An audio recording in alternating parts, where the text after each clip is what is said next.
నాకు నిన్నటి నుంచి ఒకటే డౌటు. ఎక్కడికెళ్తున్నాం అంటే, మా ఆయన్ని అడిగితే మీ తమ్ముడిని అడుగు అంటాడు. మా తమ్ముడిని అడిగితే మా చెల్లెల్ని అడగమంటారు. ముగ్గురు కలిసేసి రౌండేసుకుంటున్నారు. ఏంది మీరు నాతో ఆడుకుంటున్నారా అని చెప్పేసి అన్నాను.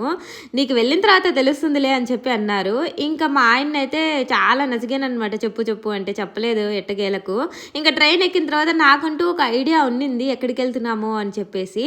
బట్ నేను అనుకున్న ప్లేస్‌కయితే వాళ్ళు అస్సలు ఎళ్ళలేదు. విల్లుపురంలో ఆపేశారు. విల్లుపురమా? విల్లుపురం అంటే ఏంటి అని చెప్పేసి అన్నాననమాట. డెస్టినేషన్‌కి వెళ్ళేంత వరకు ఒక ఐడియా రాదులే గమ్ముగుండు అని చెప్పి అన్నారు. ఇంక తర్వాత అయితే విల్లుపురం నుంచి మా చెల్లెలు, మా తమ్ముడు అండ్ అలాగే మా ఆయన కలిసేసి టికెట్స్ తీసుకొచ్చారు. ఎక్కడికి రా అంటే పాండిచ్చేరి. మేమైతే పాండిచ్చేరికి వచ్చాం మినీ గోవాకి. ఇంగా ఇక్కడైతే ఫ్రెంచ్ విల్లాస్ నాకు చాలా నచ్చాయి. మేమైతే వైట్ టౌన్‌లో దిగాము. వైట్ టౌన్‌లో ఇంకా అక్కడే రూమ్ తీసేసుకున్నామనమాట. ఎందుకంటే అక్కడి నుంచి బీచ్ చాలా దగ్గర. నాకైతే చాలా మంచిగా అనిపించింది. చిన్న పిల్లప్పటి నుంచి ఎప్పుడు కూడా నేను బీచ్ లోపల దిగి అదే పనిగా ఆడుకునింది లేదు. బట్ ఇలా చూడగానే నాకు చాలా బాగా అనిపించింది. దట్ టు మా చెల్లెలు, మా తమ్ముడు, మా ఆయన ఇంకా మా ఫ్యామిలీ అందరూ కూడా ఉండింటే చాలా బాగుండేది. బట్ ఇది స్పెషల్ సర్ప్రైజ్ నాకు చాలా మంచిగా అనిపించింది. Lots of love to my family and my శ్రీవారు. ఇక్కడైతే మేము బీచ్ వ్యూని ఎంజాయ్ చేస్తున్నాము. నైట్ టైం కంటే కూడా మార్నింగ్ ఇంకా బాగుంది. మీకు చూపిస్తాను నేను.